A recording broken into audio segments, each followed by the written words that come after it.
but the squad is ultimately the best that we have in terms of being able to push an agenda.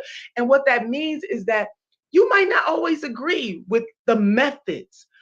I need people to understand that when you are on the inside, it doesn't mean that you are selling out. I know they've gotten a lot of pressure, but they are the ones up there holding it down. They're pushing as hard as they can. And just because things are not going exactly the way, just because they're not using the exact tactics that some in the activist community want them to use, that doesn't mean that you throw them away. Because guess what? If you're throwing away members of the squad, who are our best opportunity to get what we need, and also some members of that progressive caucus, then you're not going to have anybody there. So if the prerequisite, in summation, if the prerequisite for relationship means that I have to do, or the squad has to do everything you say, the way you say do it, then there's not much of a relationship at all.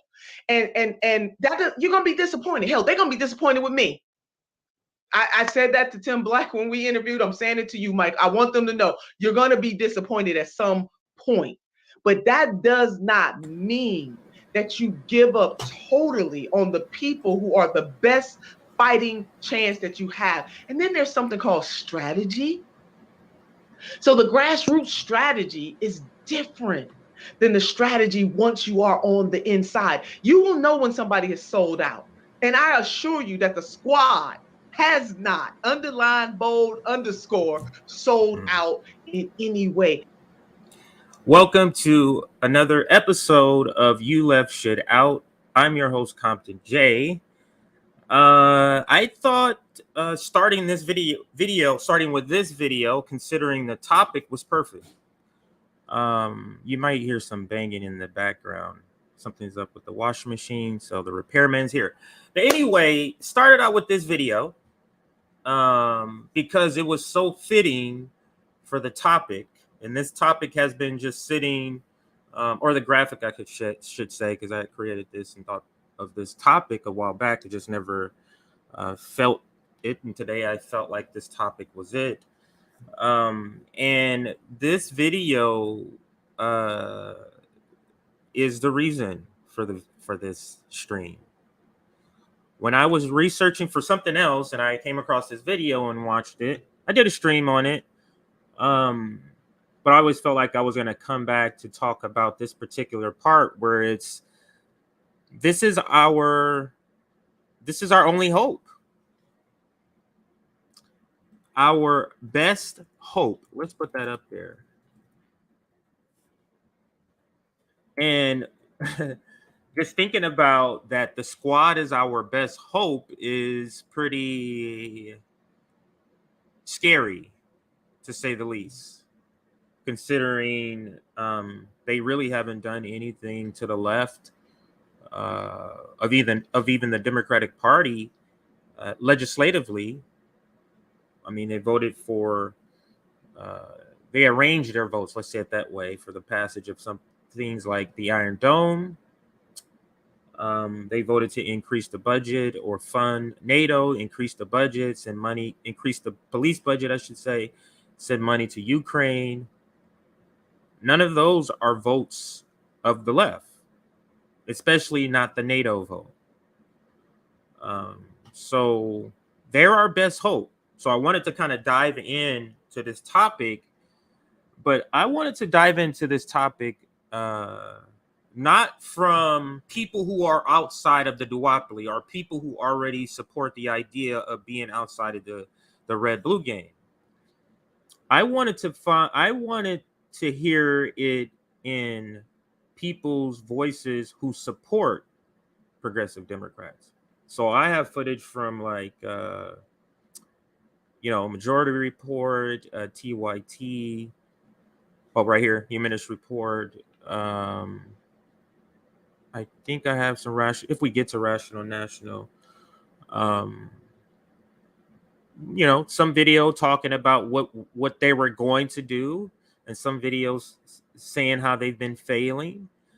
But the topic for today is if Can progressive Democrats meet the moment?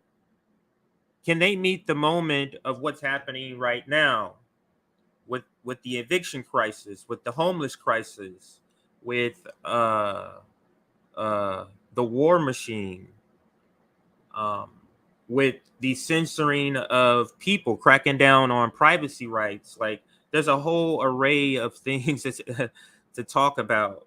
Housing, inflation. Um,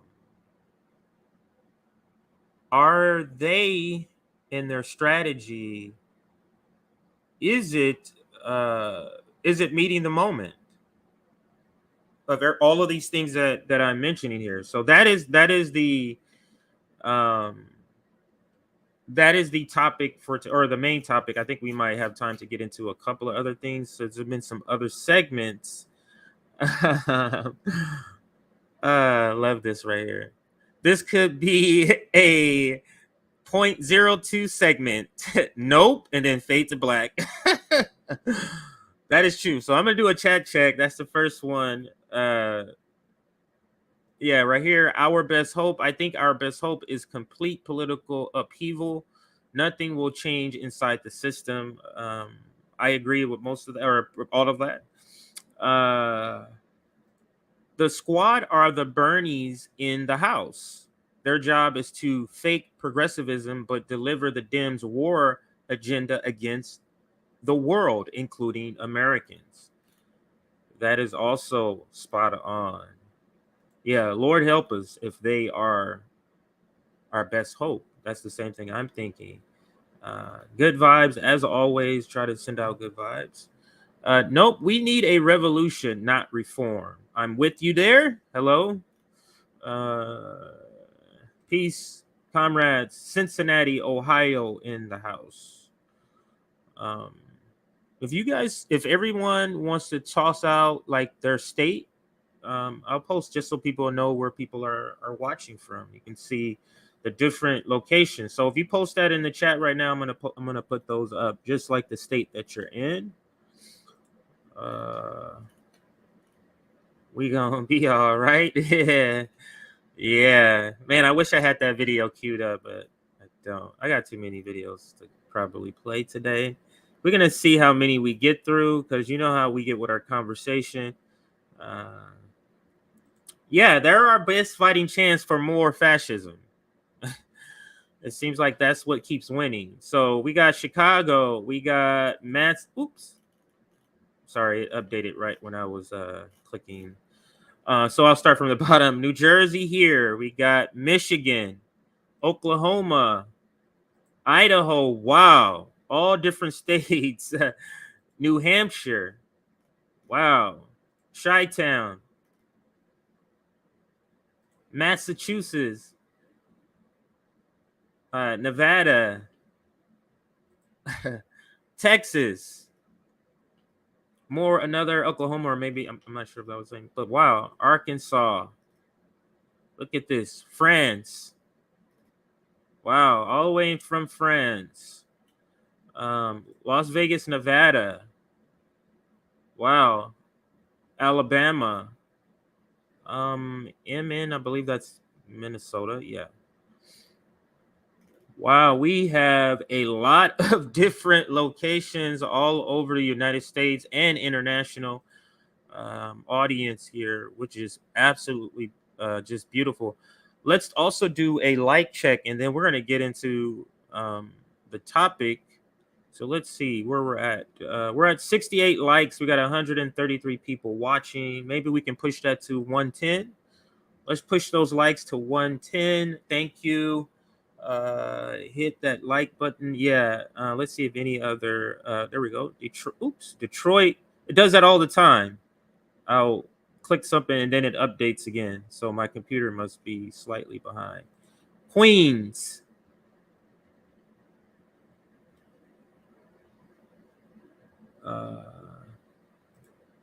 I'm not Knock Island. I'm not sure how to say that name, but welcome. Yes, internationally known. I love that too.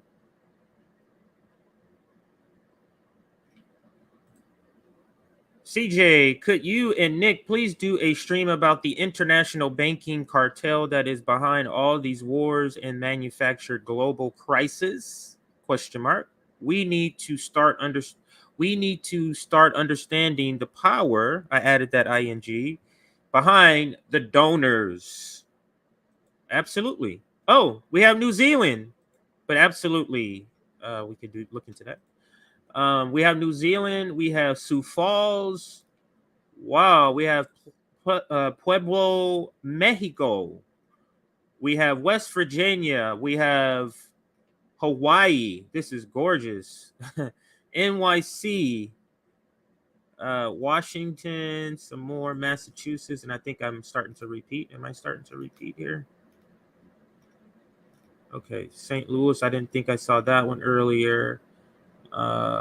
Maryland. This is awesome. Okay, now I'm back where I was, and of course, California. We have a lot of people all over the United States. I mean, West Coast, South, North. I don't, if you're in the North, if you're in the West, we have France. We have if you're not on the mainland, Hawaii. So all different types of time zones. We're all here because this is the way we're gonna have to do it. This international perspective here. Let's though get into another video here.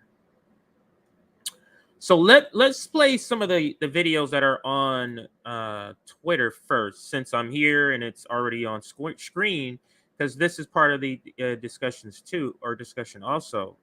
So let's listen to Humanist Report, Mike, and the more I listen to Mike,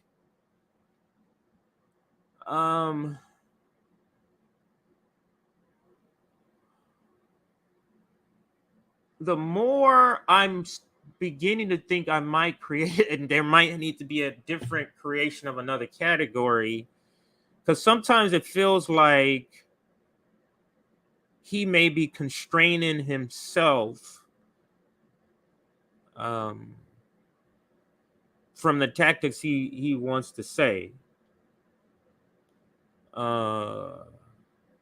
Whatever's constraining him, be it that it's his YouTube boundaries and he feels like he has a channel pop and he just doesn't, he wants to stay in those lines. But the more I hear him, and I already told you that I can listen to him out of all of the reformist leftists, I can listen to him the most because he speaks with some harsher language for the squad. And he's like, he'll do a video on something he did wrong and you won't find it on another channel. Now, he hasn't done the NATO one. At least I haven't seen the NATO vote, so he won't go that far. But yeah. But anyway, so let's listen to this critique of AOC from the Humanist Report. I have been a supporter of Alexandria Ocasio-Cortez since day one. She came on my show, I interviewed her, and then when she won, I had tears in my eyes because I truly believe that maybe that was the beginning of a new era in American politics. Maybe the left finally would actually be able to obtain power and affect change. But some of what AOC has been doing lately, it flies in the face of reason. What she's doing doesn't make sense. She's making political calculations that are very obviously antithetical to what the left wants, right? Now, I don't believe that we should tear down all of our allies. I think that we definitely need to hold them accountable. But what I do want people to understand is that when red flags present themselves very clearly. Let's pause it here, and I want to kind of address this last part of this section here. Left wants, right? Now, I don't believe that we should tear down all of our allies. I think that we definitely need to hold them accountable. Now, those two statements seems to be almost contradictory. He says, I don't think we should tear them down. And how do you hold them accountable? This is still the question I have, because this is a topic that's on hold. I kind of did a segment on it, but I need to do a deep dive on what do they mean by this? Because I've looked through the footage and I can't find a detailed depiction or description or understanding of what that anybody what that anybody means by that, holding them accountable, because he just said we shouldn't, go too hard on them, but we should hold them accountable. How do you do that? Balancing that. That would be my question. But what I do want people to understand is that when red flags present themselves very clearly to us, we have to take those red flags seriously, even if it might make us feel uncomfortable to do so. I had to force myself to fight through the cognitive dissonance to vet Tulsi Gabbard. And it turns out she's not the real deal. She endorsed Joe Biden. I, vetted Andrew Yang, and I went through why his agenda is actually very problematic. Elizabeth Warren abandoned progressives back in 2016. I don't think I was hard enough on her. Certainly, I was critical of her and was still criticized by centrists for being too hard on her. But those little red flags eventually add up. And it's to a point now where AOC is proving to us that even if she may still be an ally, in spite of the article that I'm going to read to you, her being the new standard bearer of progressivism in the United States, the new successor to Bernie Sanders, I just don't see it. I don't see it. So I thought that was a pretty, I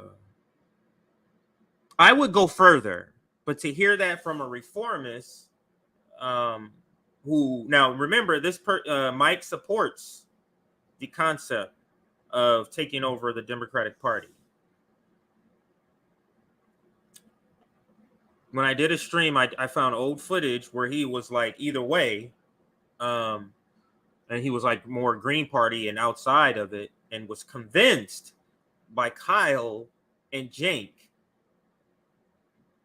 to do this, taking over the Democratic Party. So I remember that. But this critique he has here about AOC and various things that she's done is just completely opposite of what the left wants. That is the dilemma. How do you support? How do you give support to someone who says they have all your beliefs so that they can go out and do it? But what do you do when that person doesn't do it? 1 time, 2 times, 3 times. What do? You keep supporting them. Then what are we doing? What are they? What motive do they have if they just got voted back in after not completing their previous promise from the previous election? You see how we got to keep voting them in to just barely move the ball? So go back to the question on the screen. Can progressive Dems, the progressive Democrats, meet this moment of the pandemic? All the effects of the pandemic, from health to evictions and housing, to the homeless crisis,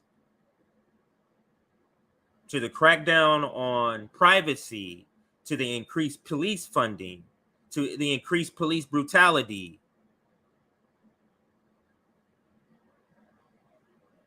Can what they're doing, the tactics they're doing, can it meet the moment?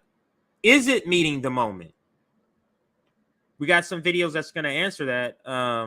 But let me first go to another video on Twitter.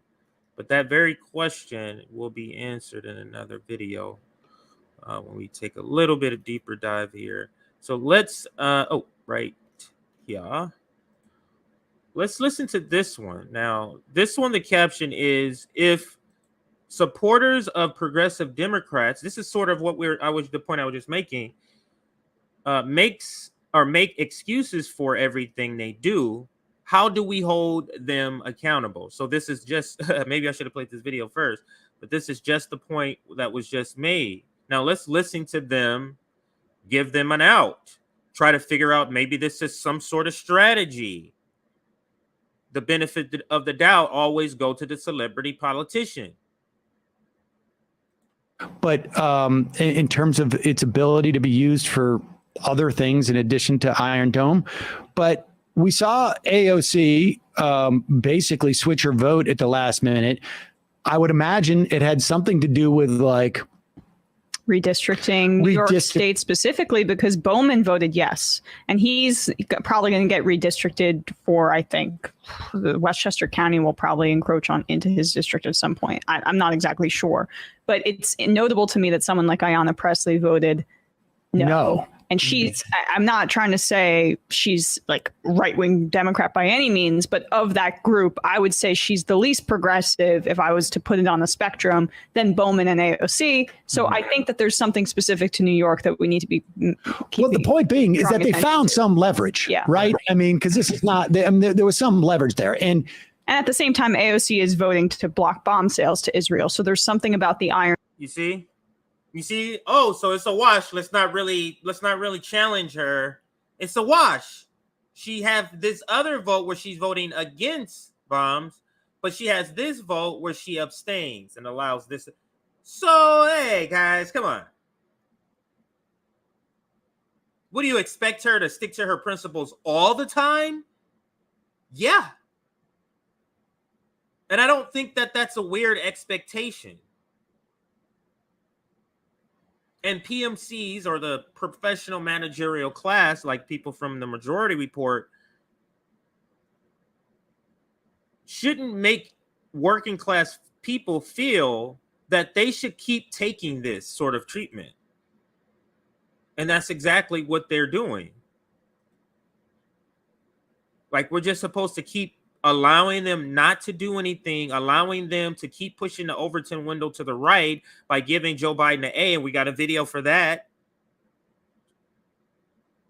So we're examining, if you just joined us, we're examining whether or not progressive Democrats are able to meet this moment, and we're examining that through the lens of reformist leftists. Media figures. So let me do another quick like check before we move on here, because we're gonna get into the next, or the first kind of longer video. Wow, awesome. So 122 likes, 170 people watching. So we do have room to maybe push to 150. Let's see if we can push to 150. We'll get some more people in the chat. But again, the question is, you see how Emma, in particular, is trying to decipher some sort of smokescreen that is not there. She's trying to decipher what the squad. How? Let me read this vote. They're from New York. Bowman also did. Ayanna voted no, and she's not as left as them. So this must mean something is going on, right? How are we going to ever be able to hold them accountable if that's what we're doing? I think that's a fair question. I don't think that's a gotcha question. Like, they're not even coming out saying this is the reason. You're just conjuring up this as being the reason. And nowhere in this full video is there a full critique, and we can watch the full video. It's short, but the full version is like 3 or 4 minutes. Nowhere in there is there a critique. It's all about, well, there must be a reason why they weren't able to come through. So let's go back on this one and come to this next video. Our last video we're gonna show on Twitter, and then we'll move to the longer videos on YouTube. Where is that longer video? Oh, it might be on mine actually. So yeah, let's go to mine. Oh, here it goes. So now, courtesy, I believe this is a video. Yeah, this is a video from Status Quo. It's like a mashup. It's not Status Quo speaking or anything, but it's a mashup about progressive Democrats then and now. So let's listen to this video real quick. So our first task, we made it clear to everybody, it's no great secret. Our first task, we got to defeat the worst president in the modern history of this country. And number two, we organize our people to make sure that Biden becomes the most progressive president since FDR. As progressives, we're going to do everything that we can to make the Biden administration the most progressive administration that it can. Now, just honestly speaking, let's not go hard at him crazy. But honestly speaking, do you genuinely feel, and you can put this in the comments, nobody go after this person if a person in the comments really believe that, but do you genuinely feel that progressive Democrats have done all they can do to press Joe Biden for better results? If you really believe that, no judgment, but speak up, because I'm very curious to speak to that person that you feel like they've done all they can do. So that's what they were saying before to get you to vote, though. So let's continue with the video. Right now, what is most important is to make sure that we ensure a Democratic victory in November and that we continue to push Vice President Biden on issues from marijuana to climate change to foreign policy, and making sure that we continue to fight for. To foreign policy, what has she pushed about Israel? Has she said anything to Joe Biden about that? Well, actually, she abstained from voting, or she voted present on the Iron Dome. She voted to fund. Remember, she said foreign policy. I think that was the last point she said. Does that mean to hold him accountable or to push him left? Does that mean voting to fund NATO? Is that what that means? So again, the main question we have here today is, can progressive Democrats meet this moment? Are they meeting this moment?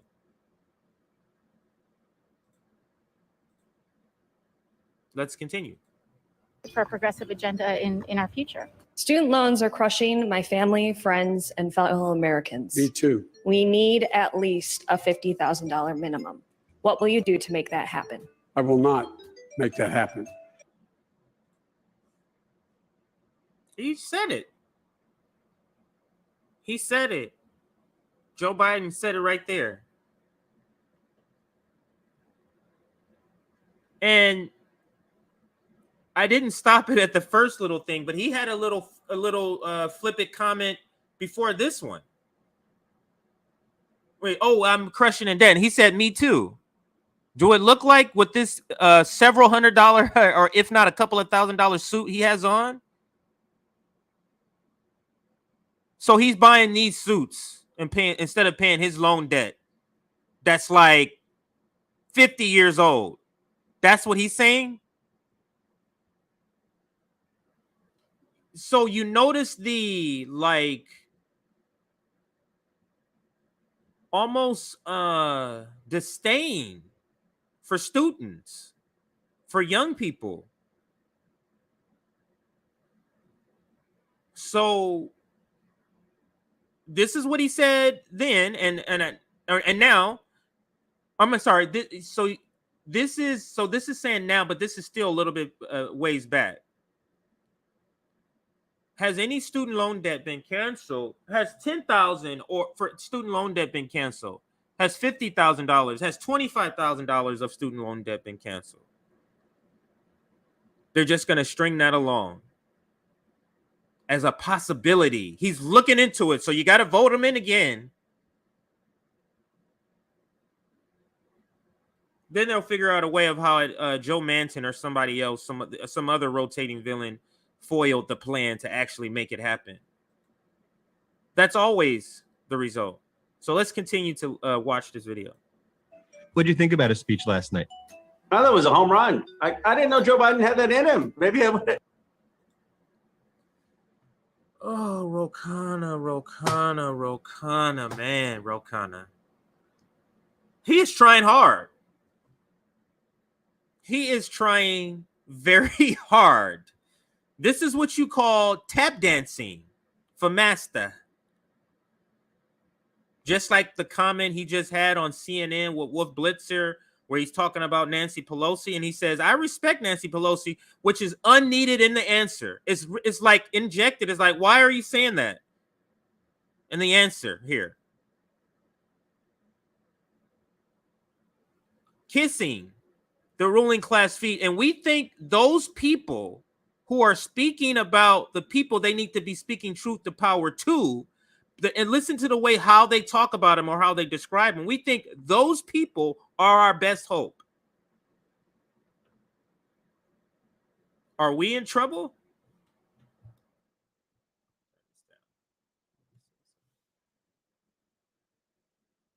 So let me see if I can let this continue. There's so many good points to make in this video, though. But let's continue.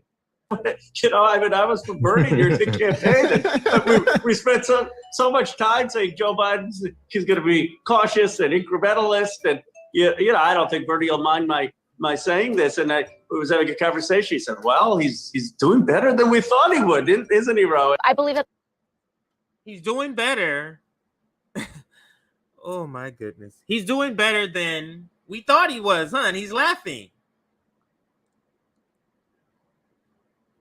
Ro Khanna is considered a progressive. This is our best hope.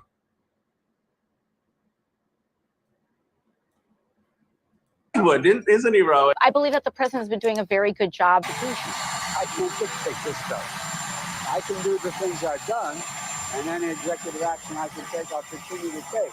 But I can't outlaw a weapon. I can't, you know. President Biden has definitely exceeded expectations that progressives had. And we can't do that immediately with regard to food prices either. From what you've just said, I think you stand by the grade I've seen in print that you've given him. You said an A so far. Correct. And so I give him an A so far. Bernie Sanders had an entire Skype call with members of the squad, and he said, hey, we're going to push Joe Biden as far to the left as possible. The president deserves credit for looking at the real problems facing this country.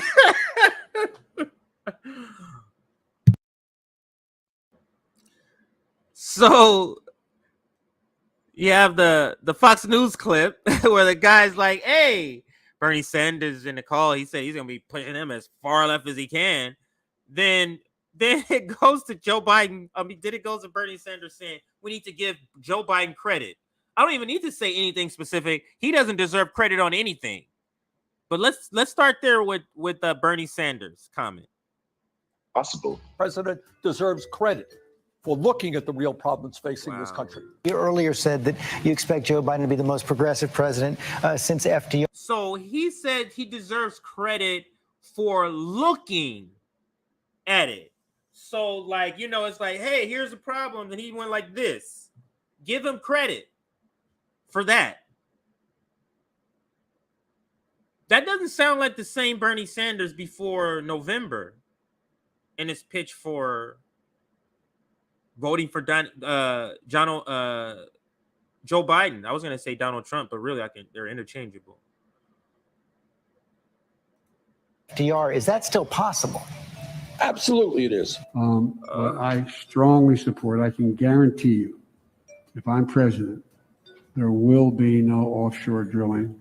Extraordinarily encouraged. And I think that the significance of President Biden's executive orders communicates a lot. One is that it really communicates that he meant what he said on the campaign trail, that he would make climate change a central priority of his administration. Can you get this done? First of all, we all ask questions about complicated subjects like, can you get this done? I hope we can get this done.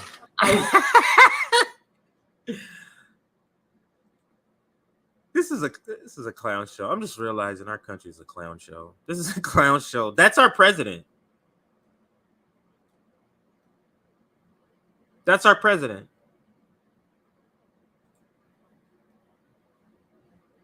If the look in his face don't make you sad to know that that's our president, Lord, give me what crack are you taking?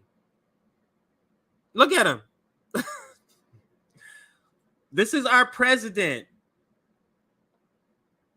Get this done.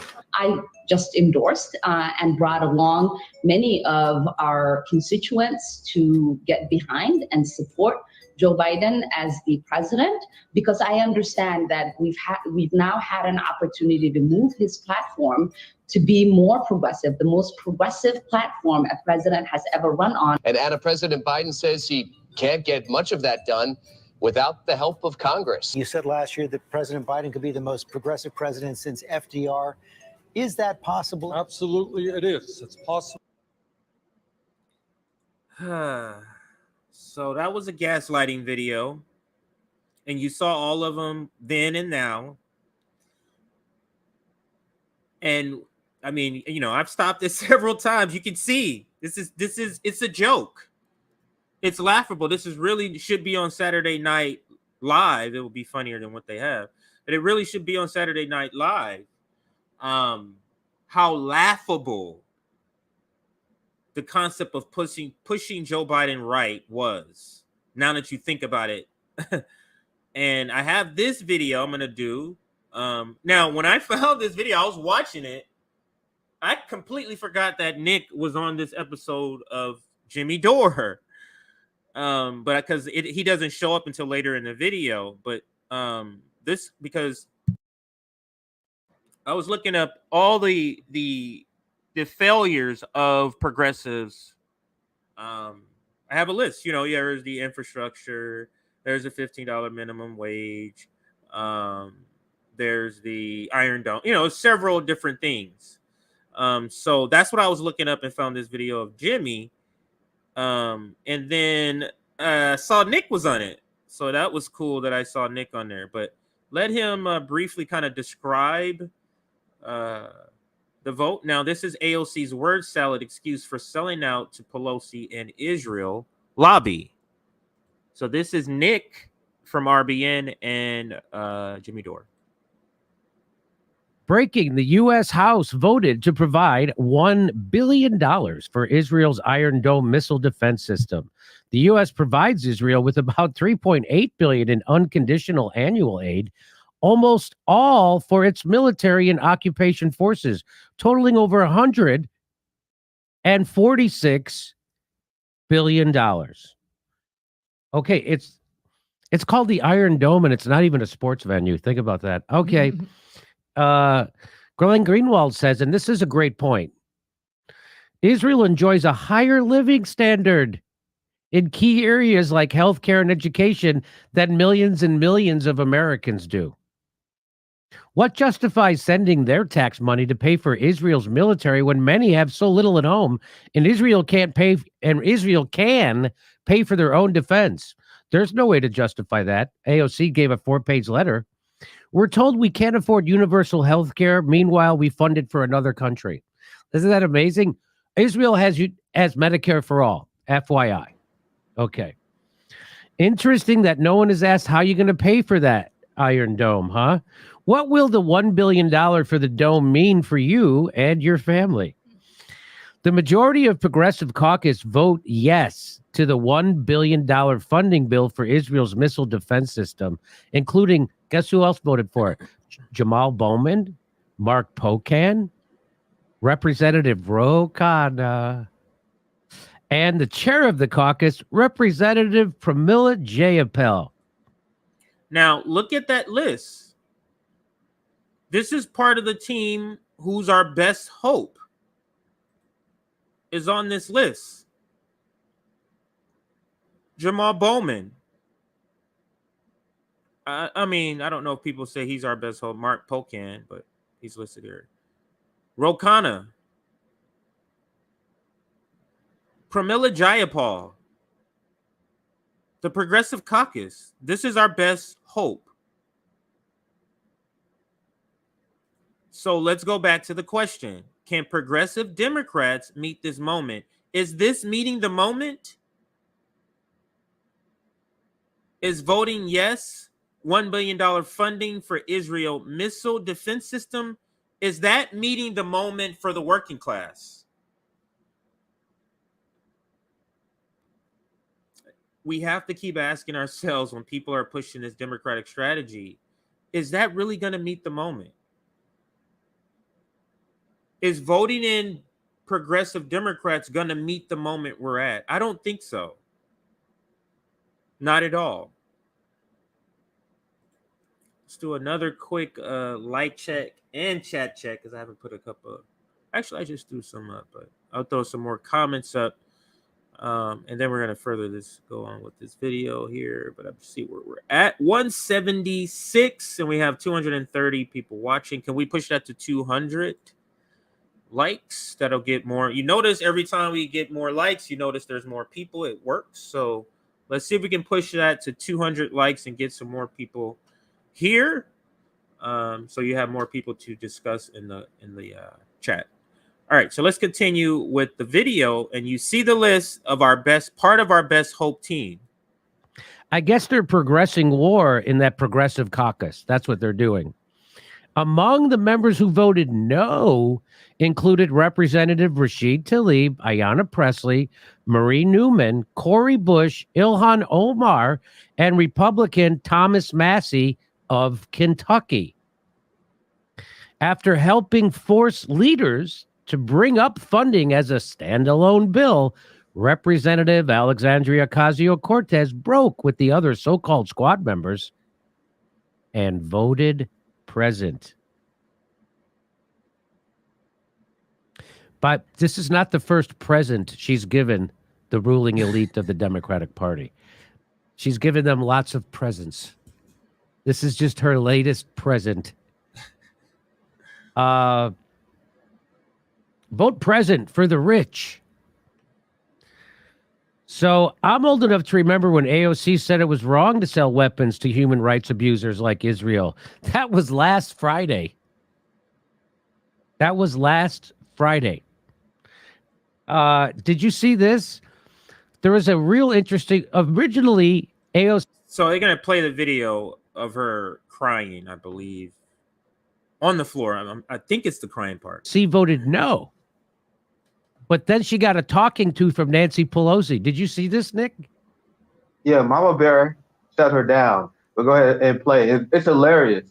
And it's everything we said and all the jokes about Mama Bear, they just proved it correct today. And because she was about to vote no, and Nancy Pelosi said, you better not. You better not. So here it is. So watch this. Here's Nancy Pelosi, and she's giving an earful to AOC. And guess what AOC's doing? Okay, I'll write whatever you say. Okay, whatever you say. Look at her. What in the fuck? Think about the book deals, the speaking fees, all the spots on CNN, look about all the speaking. If you cross Israel, you're done. That's what she's telling. And in the meanwhile, she's like, hi, she keeps waving. Hi. I don't know if you can see that. She keeps doing every once in a while. She waves to someone else. AOC. As she's in the middle of selling out the brutalized people of Gaza and Palestine.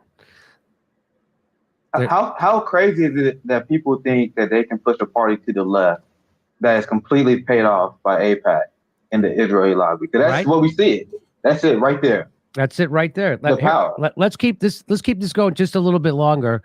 I'll speed it up a little. On this vote, the yeas are 420, the nays are 9, with 2 recorded as present, 2/3 being in the affirmative. The rules are suspended. The bill is.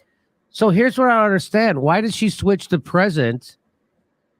Why do you think she switched to, because it passed over? Well, you heard how it passed. 2/3 being in the affirmative. The rule. 2/3. So it passed with 2/3. Okay, so why do you think she switched it from no to present, Nick? Nancy Pelosi tamed the squad in a way that is very sad to see. And I explained this on Fred Hampton Leftist, and I think you actually kind of broke it down as well.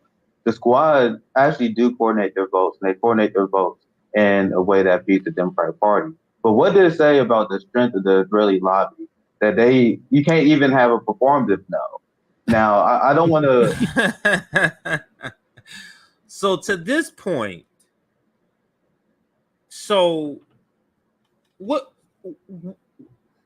So let's answer this. Let's ask this question. Why did AOC have to vote present? Why didn't she have the ability?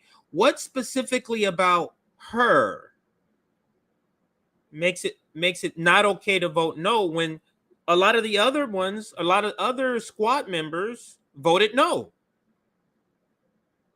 Is there some particular grooming? Is there some particular path she's been promised to leadership in exchange for something like this? You can't turn off the Israel lobby if you're going to be in leadership. That is just absolutely a no-no. So if you can't vote yes, just vote present.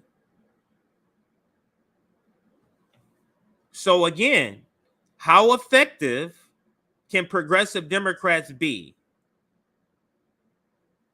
if they chosen to make deals like this with terrible leadership?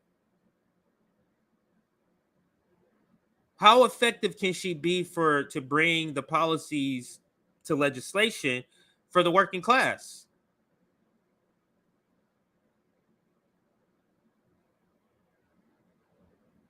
Or is getting health care for the poorest, that's the best we can do? And by the way, that health care you got, Medicaid, it requires you to be in a perpetual state of poverty. So we're going to be all right, right? So you can pretend as if this is a great thing. Oh, this is what we accomplished. A giveaway to big pharma and healthcare industry insurance companies called Obamacare. But that's something they love to. Oh, it gave these amount of people. Yeah, what amount of people? What people? The ones on Medicaid where you have to qualify literally, I think it's every 6 months or every month, every year, that you are poor enough to keep getting this subpar service. So let's continue. This makes a couple of points, but it stops here very soon. And I got another video that we're going to bring up here. Forget and miss the focus from Jamal Bowman. We're going to Jamal come back. Bowman is trapped. Oh, sorry. I'll wait then because I got work for him. We're going to come back. So what did Mama Bear say? No more Rolling Stone covers for you? No more Vanity Fair? What did she say? Nothing says taking over a corrupt party like changing your vote to present when you're scolded.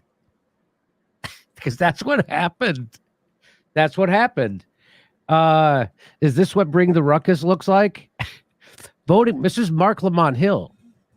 He said voting present on the Iron Dome issue is an act of political cowardice. Vote yes or no. Let the people know where you stand. Otherwise, it's just a cynical gesture designed to sustain a radical brand while performing the status quo. That is beautiful. We'll stop the video here. But let's read the tweet again. Shout out to Mark Lamont Hill. Voting present on the Iron Dome issue is an act of political cowardice. Vote yes or no. Let the people know where you stand. Otherwise, it's just a cynical gesture designed to sustain a radical brand while performing the status quo. And that is the epitome, in my opinion, the definition of AOC, the squad, and progressives as a whole. The tweeting is just designed to sustain a radical brand while doing all the things that the status quo wants you to do. What are they doing? Aren't they voting for everything they want them to vote for? Or put it this way, aren't they not holding up in how come Joe Manchin and Kristen Sinema can hold up shit but they can't? Why? How is that possible?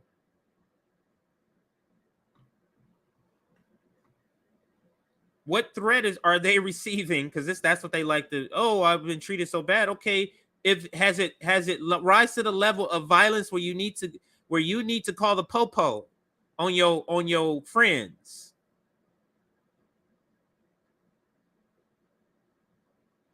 I just don't think it's rising to that particular threshold, but them not saying specifically what it is leaves the listener the ability to just imagine. And of course, what Americans do, we imagine the worst. But love this. Otherwise, it's just a cynical gesture designed to sustain a radical brand while performing the status quo. That is spot on. Now let's go to the next video. I think this is TYT. Yeah. So yeah, this is TYT. So let's see how some progressives are speaking about the strategy and how it's going for them. So I'm gonna skip ahead to hear this part first, and then I guess we can give the analysis that Anna will give after the video. So I want to start with Pramila Jayaspal's part of this video so we can hear her talk. Now, this is our best hope. This is our best hope. I give you Representative Pramila Jayapal. Let's watch. This week, we will have votes on both the infrastructure bill and the Build Back Better Act together, which is what we've called for weeks. So we finally got what we've been saying, and we're glad that people listened to us. He was saying, trust me on Thursday, though. But we didn't have the bill. And he did not ask for us to vote on that day. He said, I need votes on both bills. And we have been saying for months, we are not going to vote just on an idea or a promise or a framework. We're gonna vote on legislation. The minute we have legislation, we can look at it. Our members can decide whether it is good enough, which we feel very good about, then we will pass both bills. And I think that is what we've been saying for weeks. I don't understand why anyone's confused about it. I take offense to the way that she framed it there because she's lying. This was not their strategy from the jump. Their strategy initially was to refuse voting on the bipartisan infrastructure bill until there was passage of the reconciliation bill in the Senate. So you have reformist leftists, Anna from TYT, calling out one of the members of our best hope team for lying and moving the goalposts about progressive Democrats' strategy on the two bills being passed. Just lying.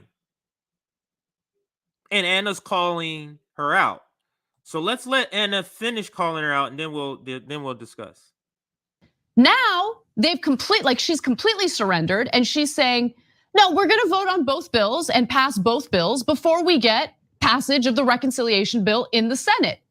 Even that stripped down, pared back reconciliation bill, we still don't have a commitment from Joe Manchin for Pramila Jayapal. Yeah, the stripped down, pared down. So now they're fighting. It's like, this is what the system does. It takes the bill, it's where here, they cut everything out, and now you're fighting just to get crumbs. So everything has been so stripped out, but you're still just trying to get something. You're still fighting and punching for crumbs. And we got a Ben Dixon video who talks about all the stuff that was stripped out of this bill. So the question goes back to, is this Democratic progressive strategy working? And are progressive Democrats meeting this moment? Paul is saying, well, Biden promises that he'll get it done in the Senate, so we're gonna go ahead and do this. Okay, well, that is a change in strategy. That's why people might be a little confused, as she put it. But don't act like, this has been a consistent strategy among progressives, and all of a sudden people are confused and don't know what's going on. No, you changed what you were doing, and it's very clear to everyone paying attention. So look, I know in Washington, everything is about personal allegiances. So which side are you guys on? Which politician's side are you on? We're not on any politician's side. So I like Jayapal. I've met her, she's a very nice person, and she's definitely a real progressive, okay? But she's wrong here. And furthermore, in this case, she's crossed the line. What she's saying is not true. It is definitively not true. They said that they would not pass the infrastructure bill in the House until the reconciliation, the bigger one. They did that. They went back on their promise. So how do we hold them accountable for that? There's no footage I can find on that. The people who's always using the phrase hold them accountable, there's no video footage I can find of them explaining what holding them accountable means. Because when somebody on social media tries to hold them accountable, tag them in a thing, tag them in some receipt, then we got Captain Save a Politician always swooping in from somewhere.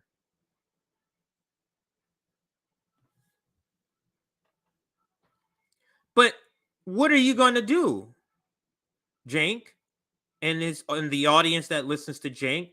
What are you going to do? You're pointing out and you're being honest, so I give them this.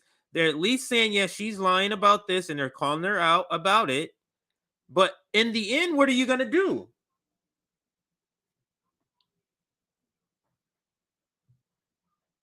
You're just going to vote for them and tell people to vote for them. So you see the cycle? Like how can anything be accomplished this way in this cycle?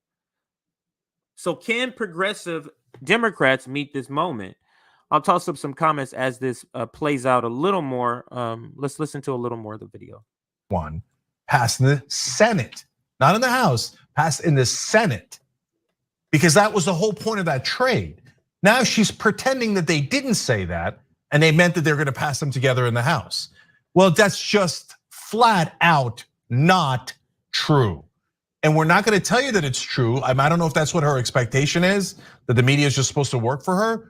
Okay, and by the way, John Berman, credit to him, he actually asked really good questions in that CNN interview, and he held her to account. So she had to give this ridiculous answer.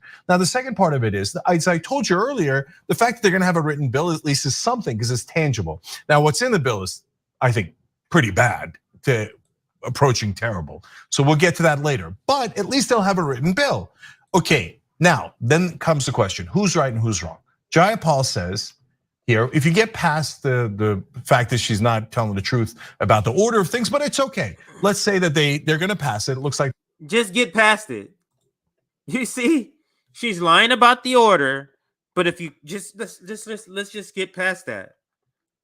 Think about what that's saying to the person you're supporting.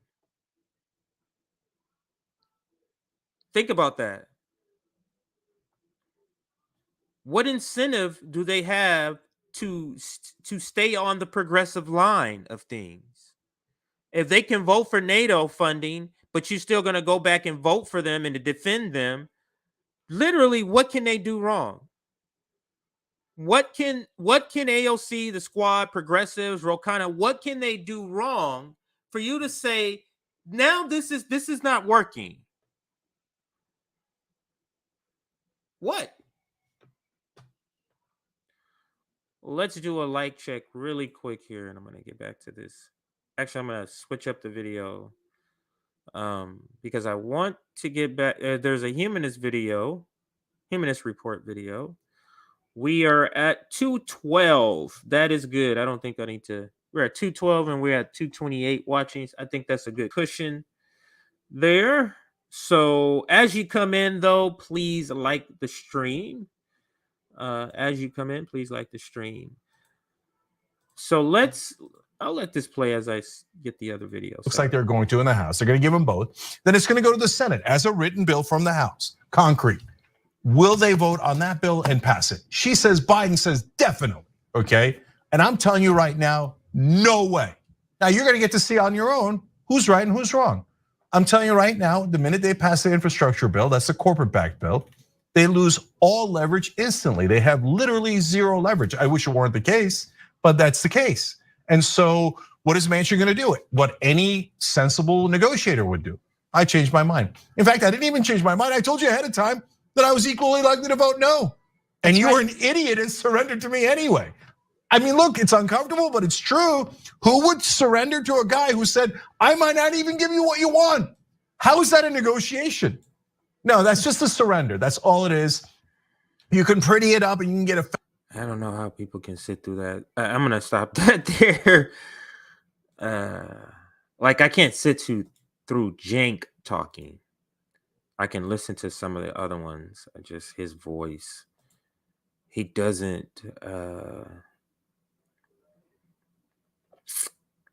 He doesn't strike me to have any particular political intelligence whatsoever. Yeah. Anyway, let's continue this next video. Let's see. Forgot that quick. Oh, this is a Humanist Report. It's talking about the AOC Progressive Squad. I think it's the Progressive, not AOC. Or here it goes. AOC explains why progressive should not have caved on infrastructure. So let's listen to his critique. Sometimes he's a little harder on them than some other reformists. Let's see if he is in this video.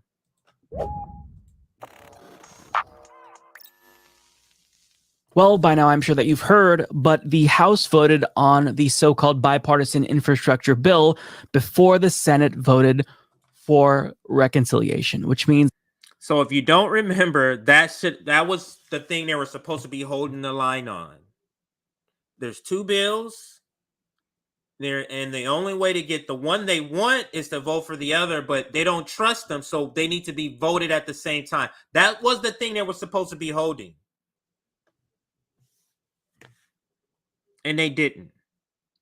Now that sets the foundation for this video. Means that Build Back Better is probably dead.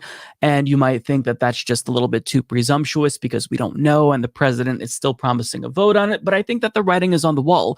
Corporate Democrats like Joe Manchin and Kyrsten Sinema, they don't care about Build Back Better. They don't care about the budget reconciliation bill. All they wanted was their corporate toll road bill. That's what their donors wanted. There's a reason why Republicans supported it as well. And so you gave them exactly what they wanted if you are a progressive in the House of Representatives.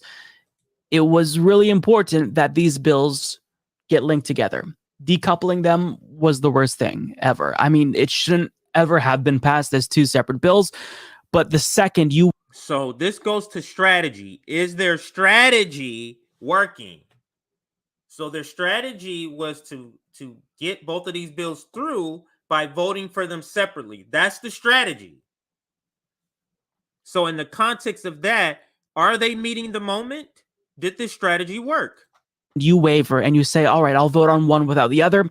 That's when you lose all leverage. So if Build Back Better even passes at this point, which we don't know, then Manchin can do anything he wants to it. Butcher it even further, and there's nothing you can do because you gave him what he wanted. Now, thankfully, not all progressives in the House caved. There were 6 individuals who voted against it. All of them are members of specifically the Squad, and that includes Representative Alexandria Ocasio-Cortez, Ilhan Omar, Jamal Bowman, Cori Bush, Rashida Tlaib, Ayanna Pressley. They all voted no. But unfortunately, there weren't enough no votes to sink bipartisan infrastructure because other progressives supported it. All other progressives supported it, including Ro Khanna, Pramila Jayapal, Marie Newman, Mark Pocan, Katie Porter, and others. So now what I say is good luck getting what you want in Build Back Better because it's not looking great right now. Now, Joe Biden is promising a vote on Build Back Better before Thanksgiving. And now, apparently, progressives are confident, the progressive leadership, they're confident that this is all going to happen because, I kid you not, the moderate corporate Democrats in the House looked her in the eye and they swear they're going to support it. Now, the problem is that Biden's entire timeline of voting on this before Thanksgiving is shaky because there's a little bit of a caveat, right? So the moderate Democrats, or I shouldn't call them moderates, they're corporate right-wing Democrats. They don't really have an ideology other than to deliver for their donors. But the corporate Democrats who supposedly looked Pramila Jayapal and other progressives in the eye and swear to support Build Back Better, they are waiting on a budget analysis to be conducted. Now, whether or not that will be finished before Thanksgiving, it looks really unlikely, but there's an out for them, even with their support. If the budget analysis yields results that they don't like, then they can not vote for it. But apparently this is a win. So let me read to you what CPC leader. So this is the part I was waiting for the reading. Then we're going to shut this off. I didn't realize it was 3 minutes. But this part where he reads is the point of this. Pramila Jayapal said she got from them. As Politico reports, in a sign of how much trust has eroded, Congressional Progressive Caucus leader Pramila Jayapal asked each of the centrists who signed the statement to look her in the eye as they committed both publicly and privately to vote for the broader spending deal after they've seen cost estimates, according to multiple Democrats familiar with the exchange. Look them in the eye. Is that serious? So again, can progressive Democrats meet this moment? Is that strategy of just looking them in the eye? Did it work? Is it working? Don't care. Their word is shit. They already broke their promise to you.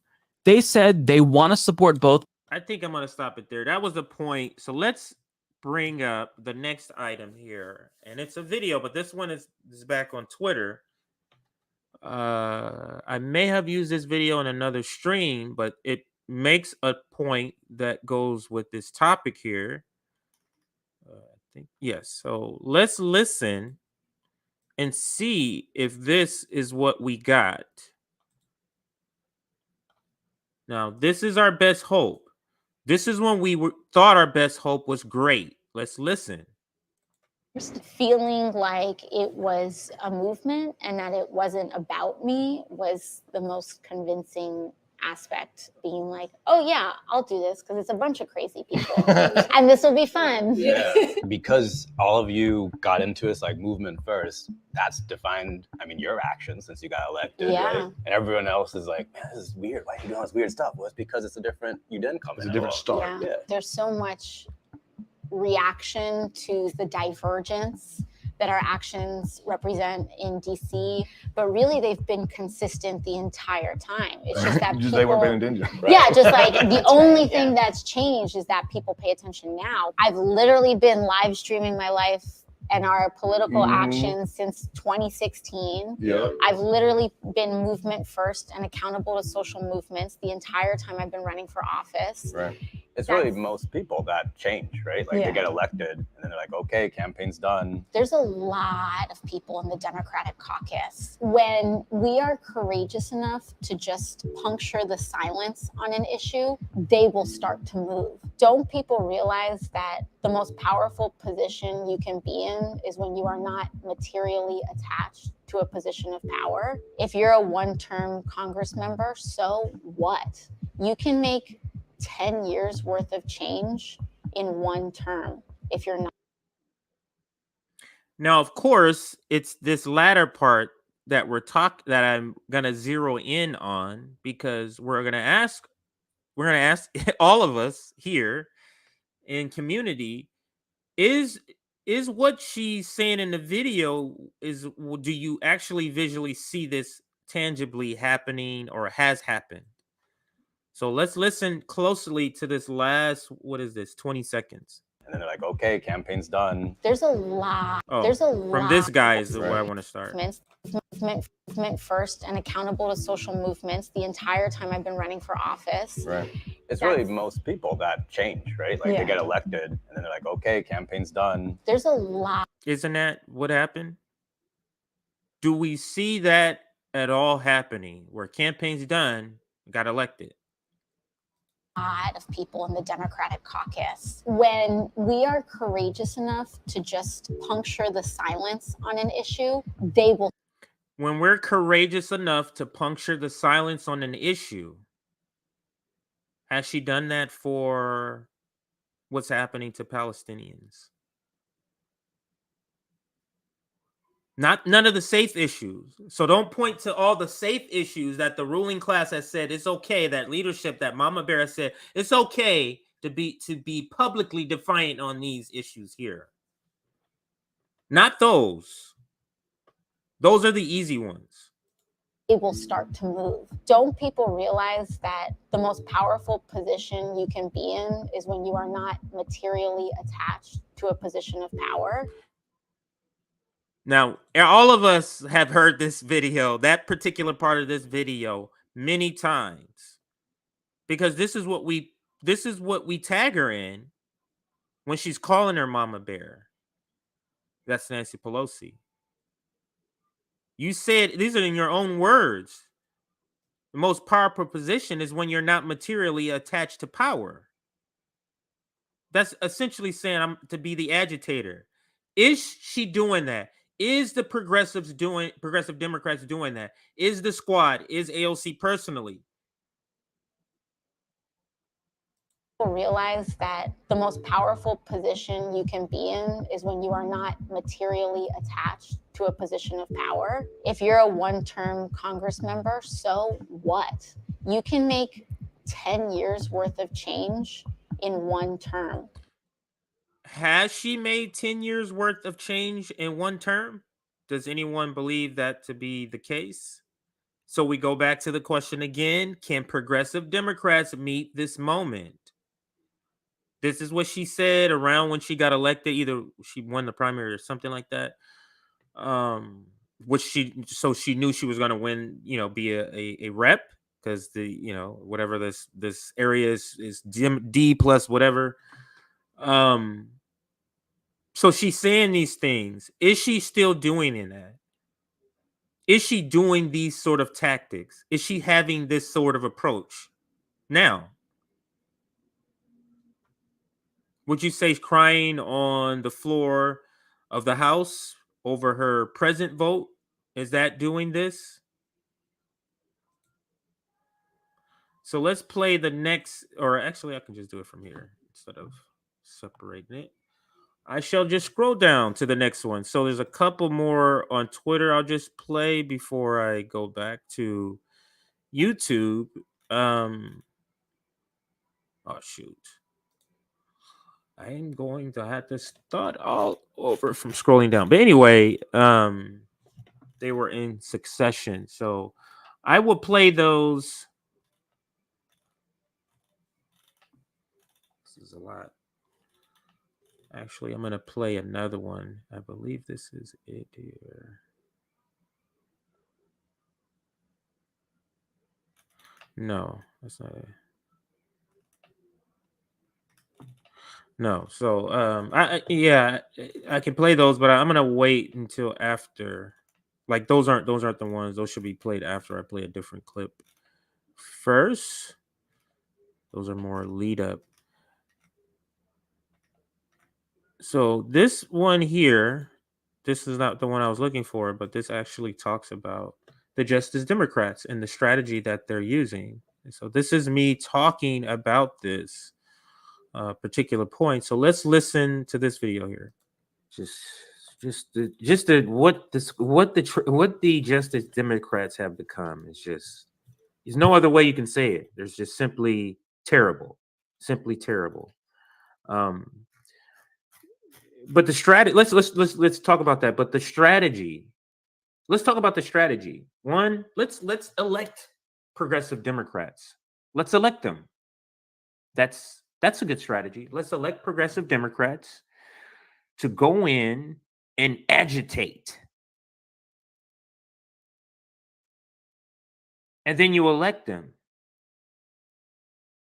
And you galvanize all these people, AOC in particular, you galvanize all these people to believe in you're going to do this. Finally, a project that's going to do something. We elect you and you literally do nothing.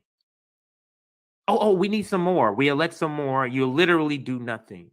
Then you start voting for Nancy Pelosi. Then you start voting you start abstaining from voting. Then you start voting for Iron Domes. Then you stop opening your mouth. You stop supporting things like forced to vote. Then you start giving Biden an A. Then you start calling her mama bear. What part of the strategy is all of this? Is my question.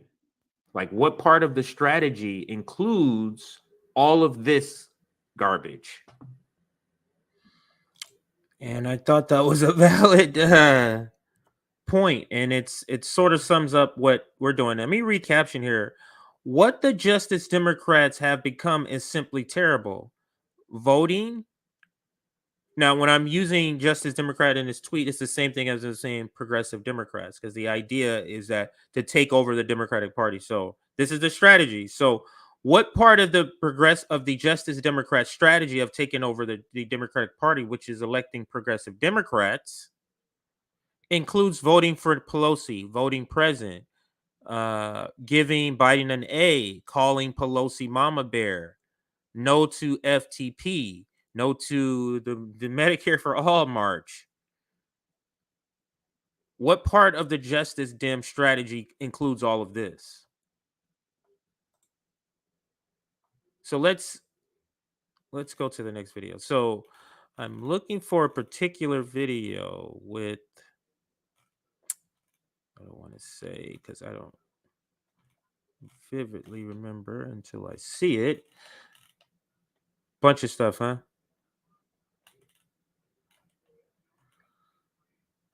I do have a lot of stuff.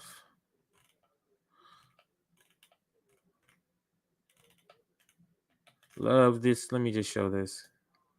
Love this picture of the Rainbow Coalition at a news conference. It's the Young Patriots and the Black Panthers, Young Patriots, and the Young Lords. So it's all three that are sitting here. Love that picture. So anyway, all right. So now I'm back where I started. All right. So now the video is. I'll show you the Panther videos later. I'm looking for the AOC video. Oh yeah, remember Nominky? Is this it? Remember Nominky is running for office, I believe.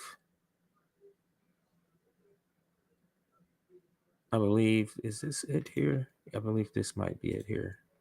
So let's play this. Now this is where I'm comparing sort of like what I believe are our only hope. So we have progressive Democrats as our best hope. And then who I believe the strategy that Kshama Sawant does is our only hope as a working class. I feel like Kshama Sawant, her style of politics, her not identifying as a Republican or Democrat, is the style of the future. Anything that's going to be that's going to get the people riled up to come out and support you, it's going to be Kshama Sawant's style of politics. I don't see anyone else on the landscape but one, in my opinion. Pramila Jayapal, thanks for nothing. Literally, she has been the instigator behind a lot of the downfall of the recent progressive movement. And that's the part where I wanted to stop. So, how effective? Oops, let me put my other face back on the screen. How effective? Let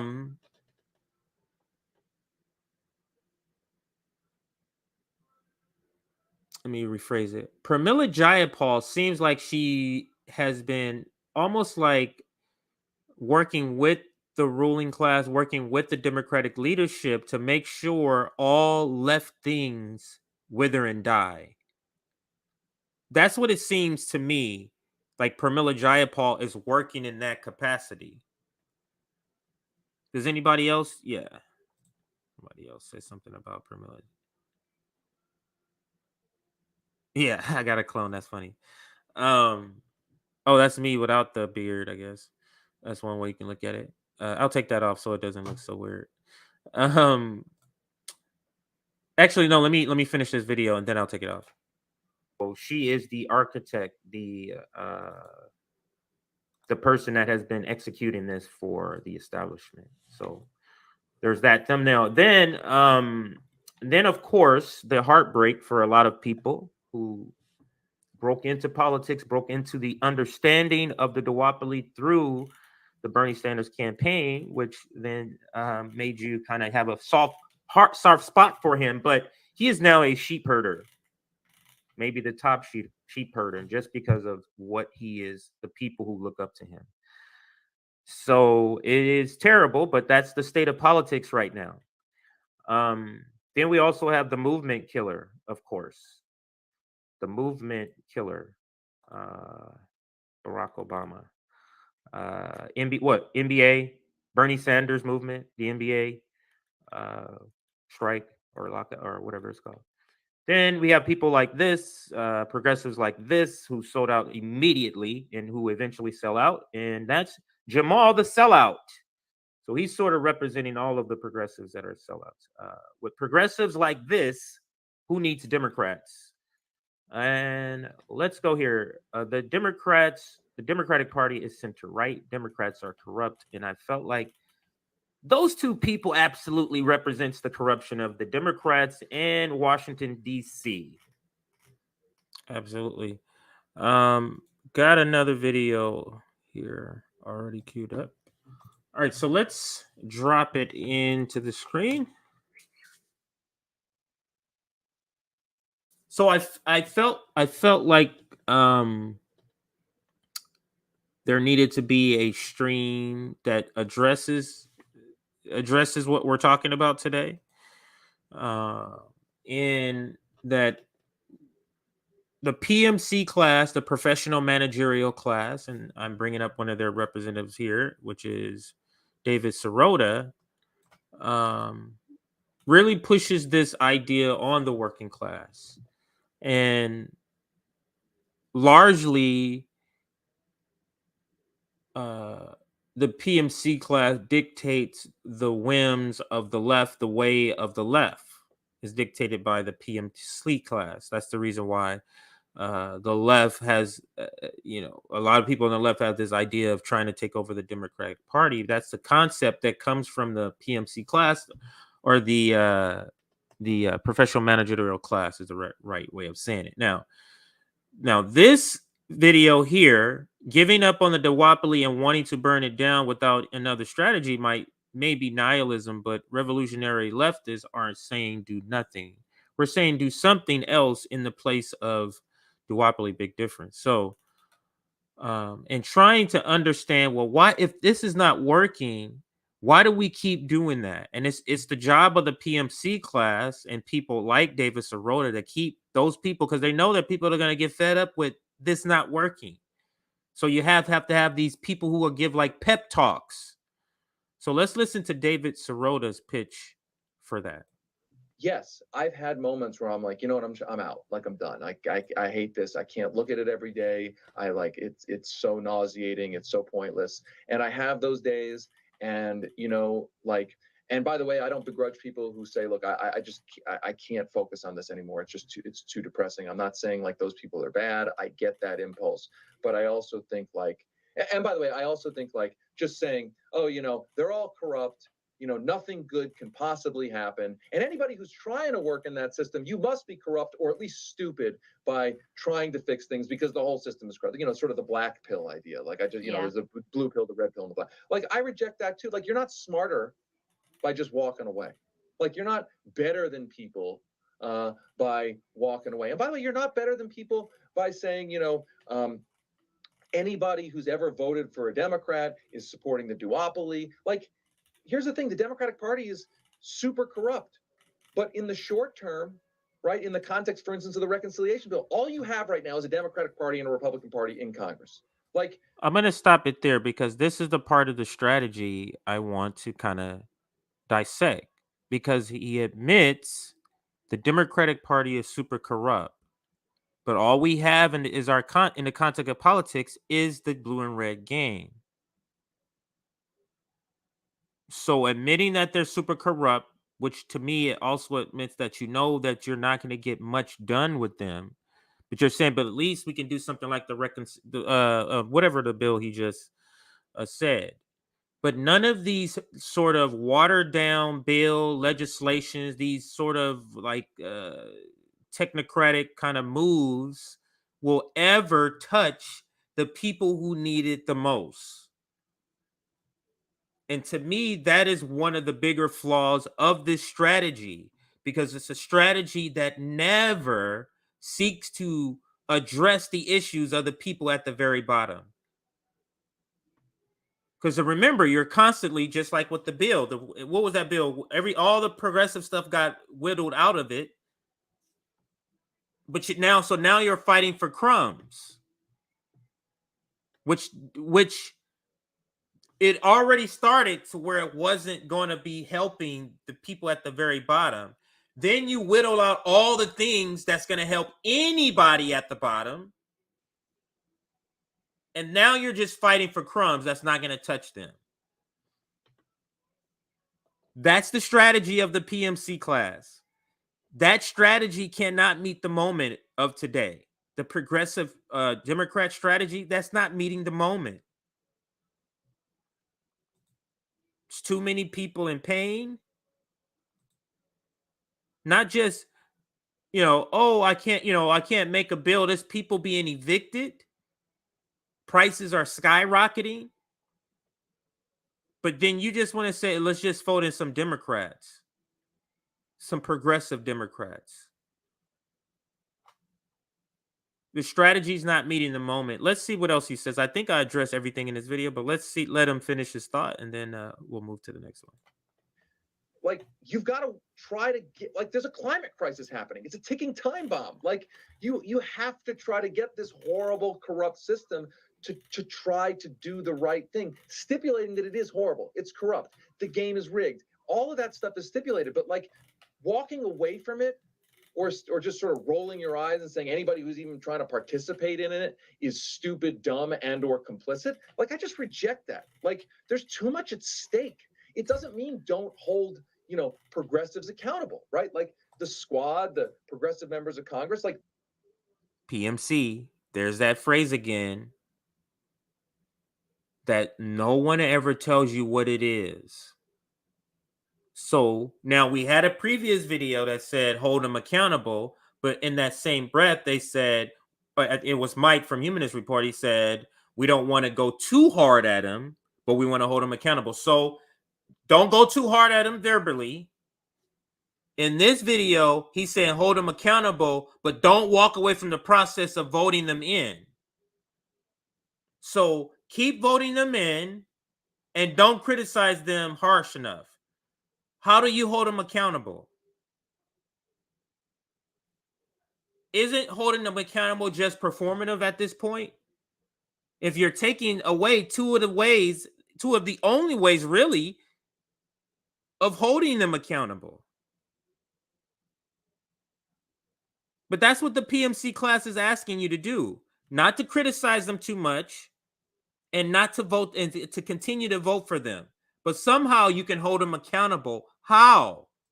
it's like they need to be held accountable to their promises to hold out. The corporate Democrats need to be held accountable. But the idea of just rolling your eyes and being like, they're all corrupt. Anybody trying to do any of that is fortifying the evil duopoly. Like, no, the other way to look at it is like, yes, the duopoly is pathetic and terrible and corrupt, but it's like what we have in the short term, right in the here and now. We're on a scientific, environmental ticking time bomb time scale here. And like, we've got to do anything that we can to make the system respond.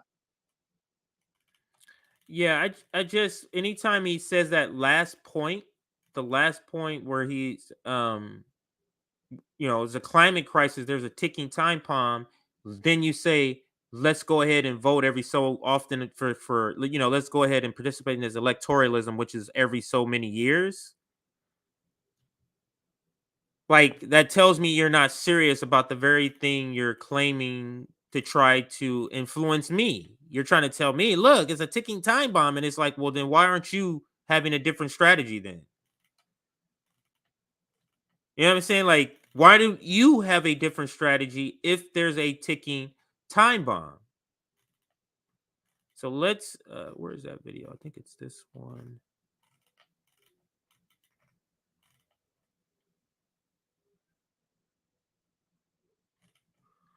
No, I'm gonna skip that one.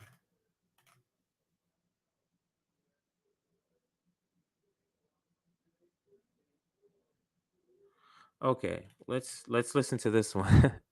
This one is from, I think we're gonna end on this one too.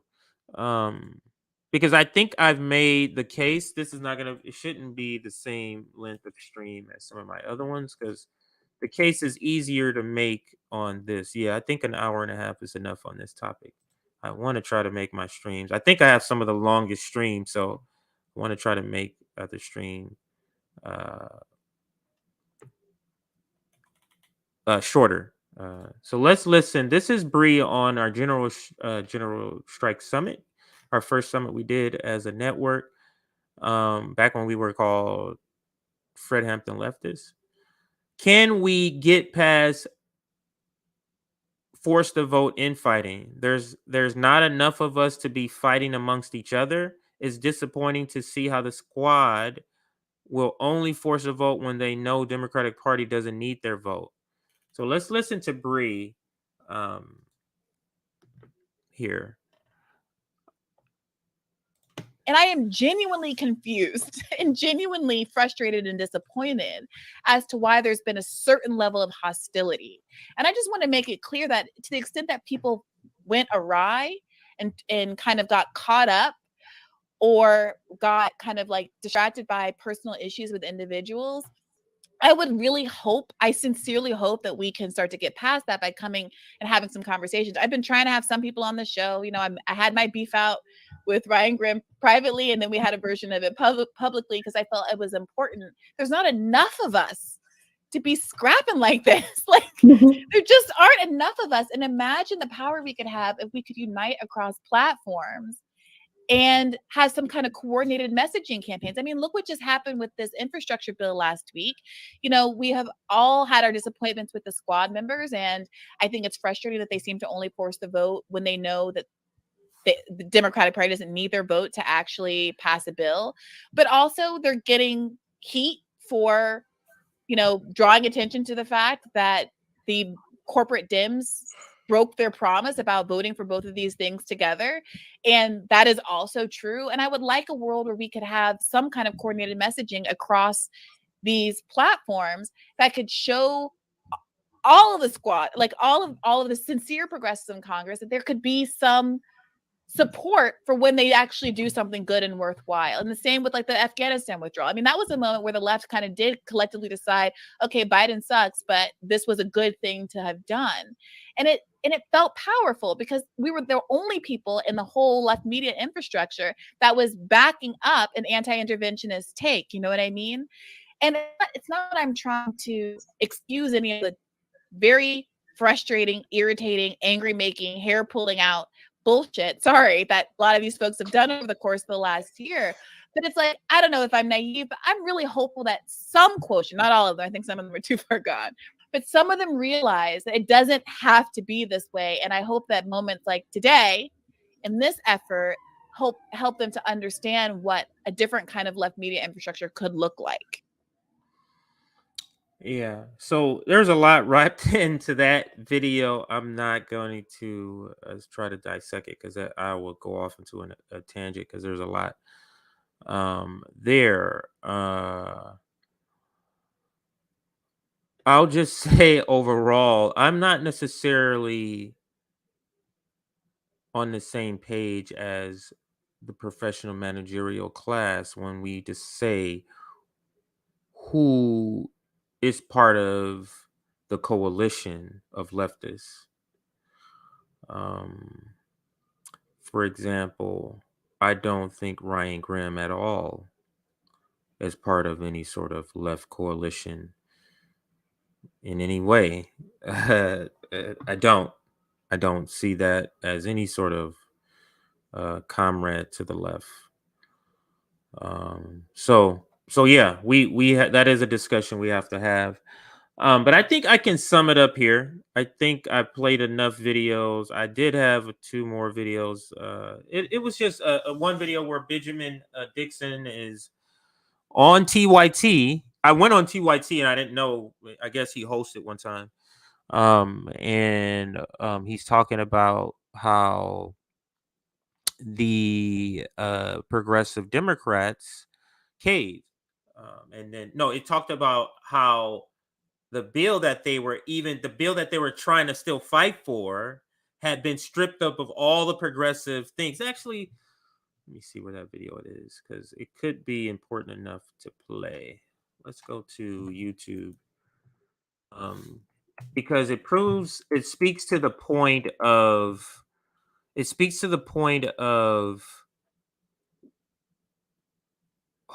how effective. It speaks to the point here. Can it meet the moment? Are you meeting the moment if the bill has been so watered down to take out all of your provisions, but you're still fighting like hell for it as if it has those provisions still in it? Now, it is a Young Turks video. It's not that one. So where's the other Young Turks? Okay, it must be this one. This one? Yeah. All right. There goes Ben Dixon in it. So let's just hear it. I'm really just playing this so you can hear some of the things that was stripped out of the bill. So it might be a very quick video here. So let me play it from the beginning, though. You're hearing it in there in reformist words about this strategy, about progressive Democrats, and some of their critiques. So let's listen. A bipartisan group of lawmakers came together to announce an agreement on a, quote, compromise framework on the infrastructure bill. There's just one problem. The compromise framework does not include any progressive priorities. Here are a couple of the details. These are the 5 senators who joined in on it. The statement was issued by Senator Rob Portman of Ohio, Kirsten Sinema of Arizona. The leaders of the group that also includes Senators Bill Cassidy, Jeanne Shaheen, Susan Collins, Joe Manchin, Lisa Murkowski, John Tester, Mitt Romney, and Mark Warner. Now, while the bill needs to be passed in the Senate, they said that they were confident of the provisions. Here's what they're offering, quote, sources familiar with the deal said it would provide $974 billion over 5 years. They also said that the framework is focused on, quote, core physical infrastructure and would not increase taxes, though it would include an option to index the gas to tax inflation. Further, it would provide $579 billion in new funding over what would otherwise be spent without any new legislation. The bipartisan framework would spend only a fraction of the $4.1 trillion President Biden has called for, and includes an option to index the gas tax to inflation, which could make it a tough sell within the broader Senate Democratic caucus. Now, the gas tax was last raised in 1993, and Biden has previously indicated he is not a fan of indexing it. Mitch McConnell seems to like the proposal, which should tell us everything that we need to know about it. Quote, we haven't given up hope that we'll be able to reach a But let me speak to this point, because it's a necessary point about this whole the issue with this whole technical, let's get committee seats, let's do this, these whole things. It begins to get to where you're literally fighting over nothing. So let's take this infrastructure bill. So it goes through the process of everything being stripped out. Everything that the progressive wants being stripped out, but it's still the infrastructure bill. So you're fighting for the infrastructure bill, just the name, right? The concept. All the stuff is stripped out, and you're still fighting for something called the infrastructure bill, even though the things you wanted are stripped out.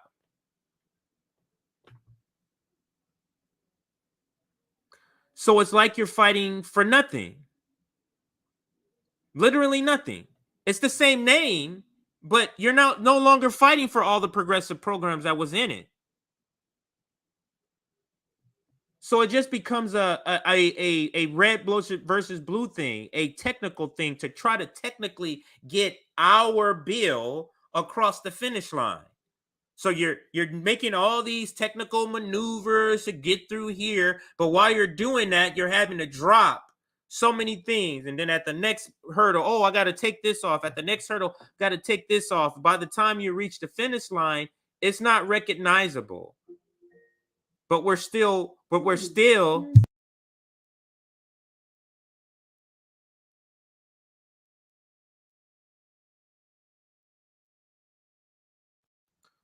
getting a message. A reminder, man. I never heard that before. A reminder message. My wife reminded me to do something. Wow, it was like a recorded message. I never heard that. But anyway, sorry, I paused it so I can hear what she was saying. Deal. What I was saying is, you're stripping everything out of it, but then you're still fighting for it as if those things are still in it. So going back to the question at hand, is that type of strategy working? What is that strategy producing? If everything that you want as a progressive is stripped out, how is your strategy producing anything, even when it gets to legislation? Even when it gets to legislation, meaning we're at a stage where this could actually finally become law, and then everything you want is stripped out of it.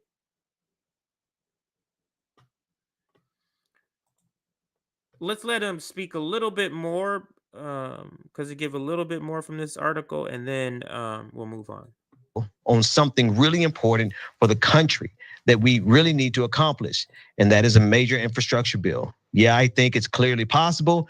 We haven't given up on reaching an agreement on infrastructure. I think there's a good chance we can get there. But again, it does not include a single progressive priority.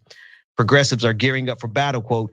They argue that new funding over existing programs is inadequate. The progressives are specifically worried that passing a bipartisan infrastructure package consists of funding for roads, bridges, rail, public transport, airports, and rural broadband internet will make it tougher to marshal support for a bigger reconciliation package down the road.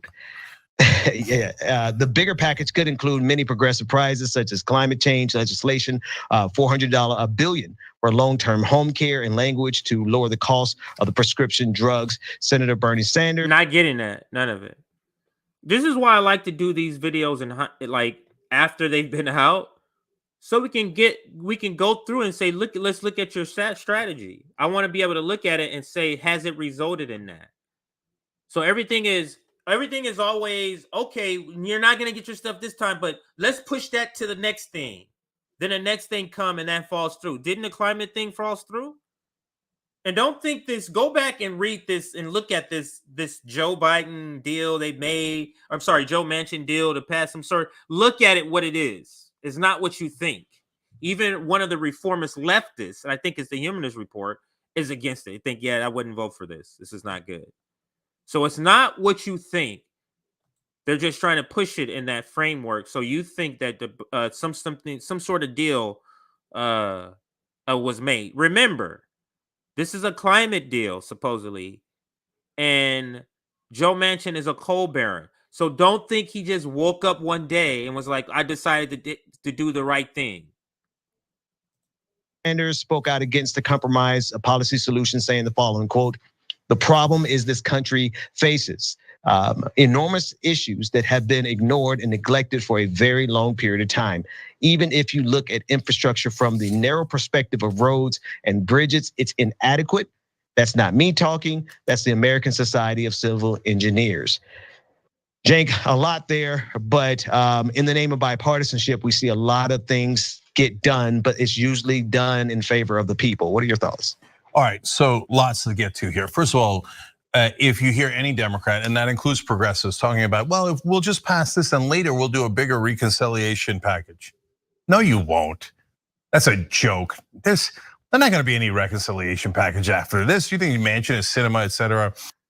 So why, Cenk, are you gonna tell people to vote for them? This is the lane, like the lane of we're gonna give them great critiques. It's gonna sound just like a leftist, a very radical leftist critique, but then at the end, the trapdoor is gonna say, "Here goes the Democratic Party one last time." That's the issue, because of course that's the issue mainly I have with these types of people like Cenk. Not that we could have difference of opinion on certain things. Is that you're gonna eventually tell everybody to go back. You want to sound just like us, but you're gonna tell everybody to do a strategy that's not gonna help us, help the working class.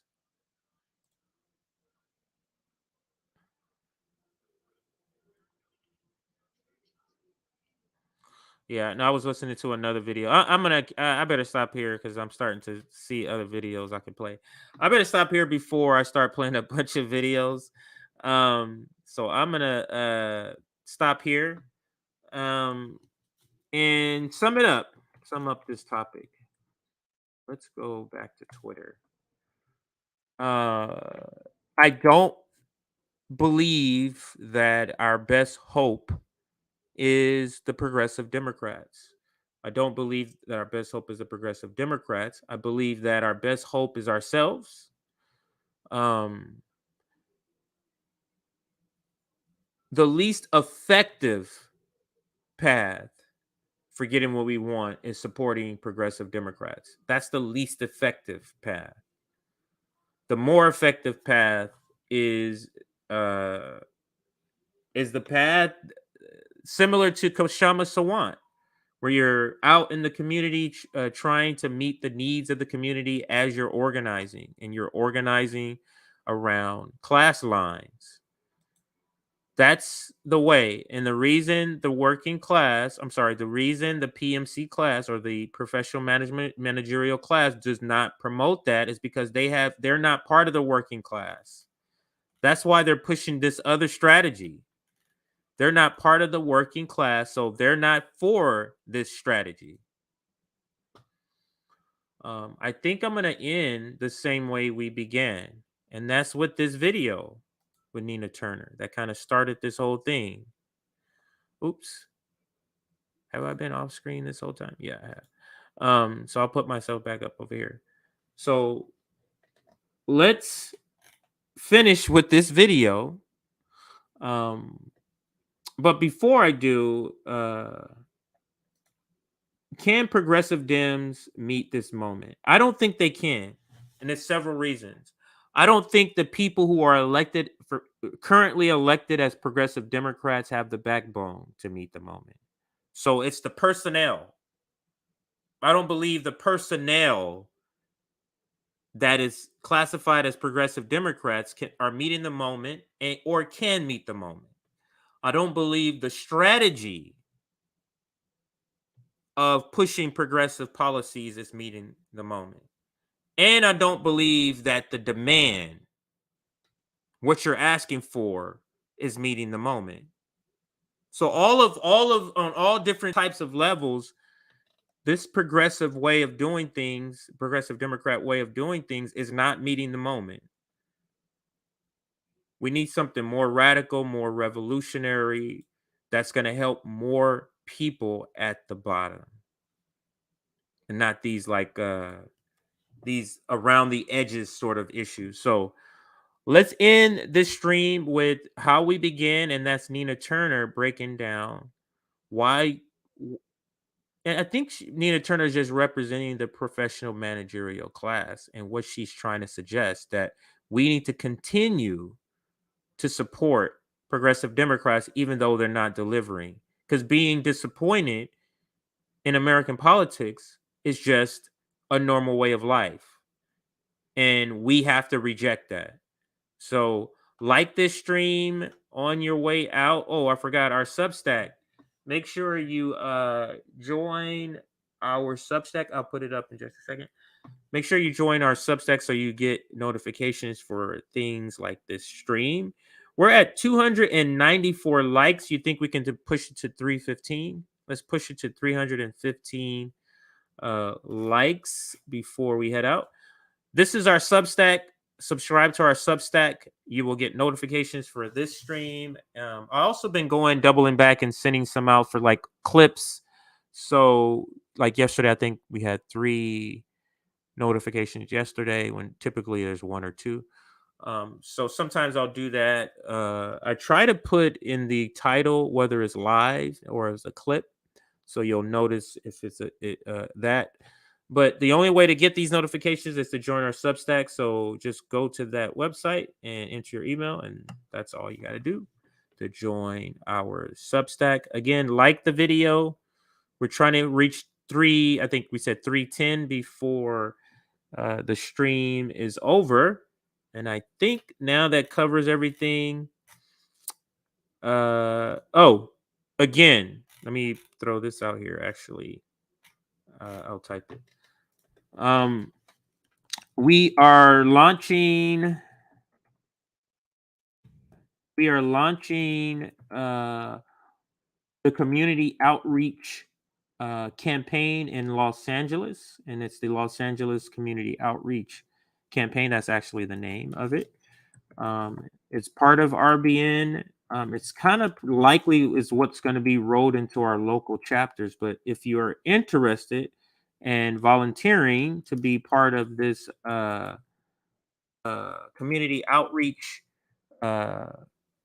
program that we're going to be executing in Los Angeles County, different places, doing things like Tour for the Poor. If you're interested, email us. That's revblacknetwork@gmail. Let me put this here. In the title or in the subject line, put LA. Put this here. This will be the easiest way. So that's the email. Oops, did it not take? Let me do it again. Sorry. In the subject line, put LARB.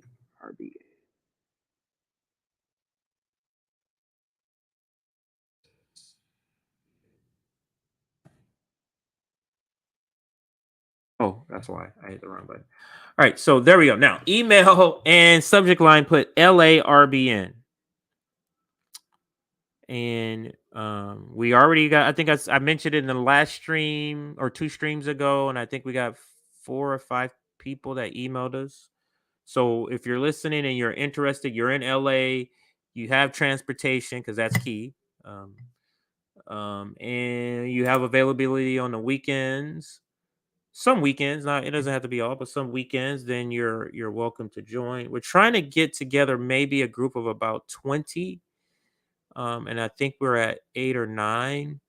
So doubling that, and then we're gonna start launching that campaign. So if you want to join us, if you live in, any other surrounding areas, Orange County, Ventura County, Riverside County, if you live in, cities like Long Beach, Beverly Hills, Santa Monica, Linwood, Paramount, and you want to join Los Angeles community outreach campaign for RBN, just email us with that subject line and we will get you all started.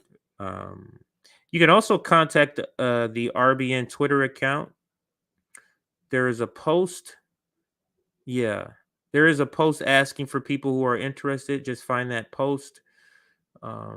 It's like a picture, so you can just go to the media tab, and find the post.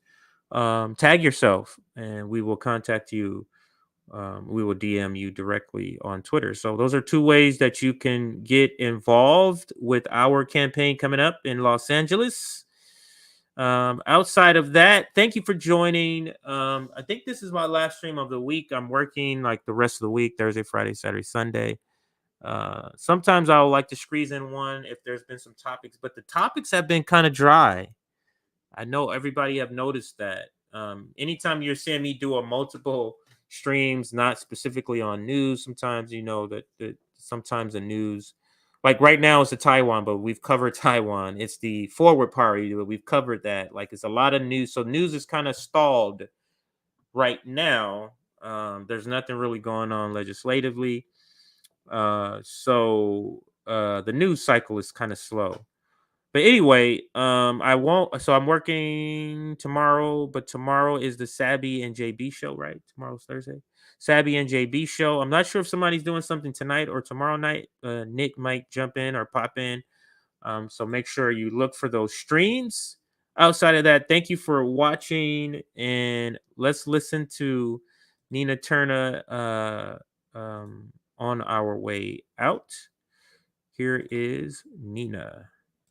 But the squad is ultimately the best that we have in terms of being able to push an agenda. And what that means is that you might not always agree with the methods. I need people to understand that when you are on the inside, It doesn't mean that you are selling out. I know they've gotten a lot of pressure, but they are the ones up there holding it down. They're pushing as hard as they can. And just because things are not going exactly the way, just because they're not using the exact tactics that some in the activist community want them to use, that doesn't mean that you throw them away. Because guess what? If you're throwing away members of the squad who are our best opportunity to get what we need, and also some members of that progressive caucus, then you're not going to have anybody there. So if the prerequisite, in summation, if the prerequisite for relationship means that I have to do, or the squad has to do everything you say, the way you say do it, then there's not much of a relationship at all.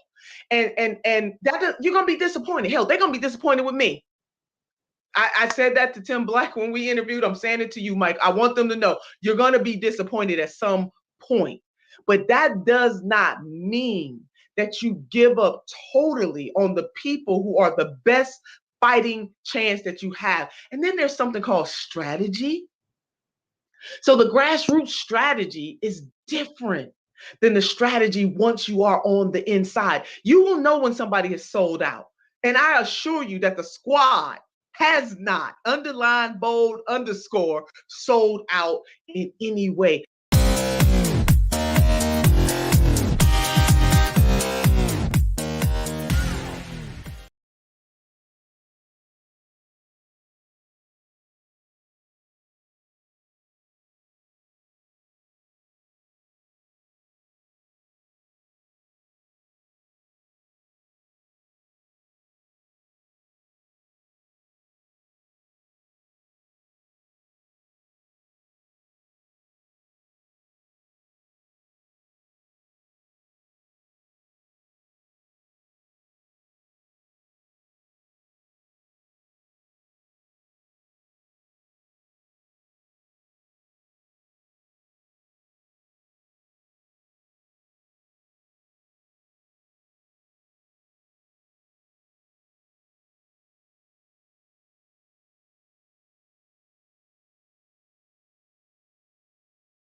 I think America must see that riots do not develop out of thin air. Certain conditions continue to exist in our society, which must be condemned as vigorously as we condemn riots. In the final analysis, a riot is the language of the unheard. What is it that America has failed to hear? Failed to hear that the plight of the Negro poor has worsened over the last few years. It has failed to hear that the promises of freedom and justice have not been met. It has failed to hear that large segments of white society are more concerned about tranquility and the status quo than about justice, equality, and humanity. And so in a real sense, our nation's summers of riots are caused by our nation's winters of delay. And as long as America postpones justice, we stand in the position of having these recurrences of violence and riots over and over again. Social justice and progress are the absolute guarantors of riot prevention.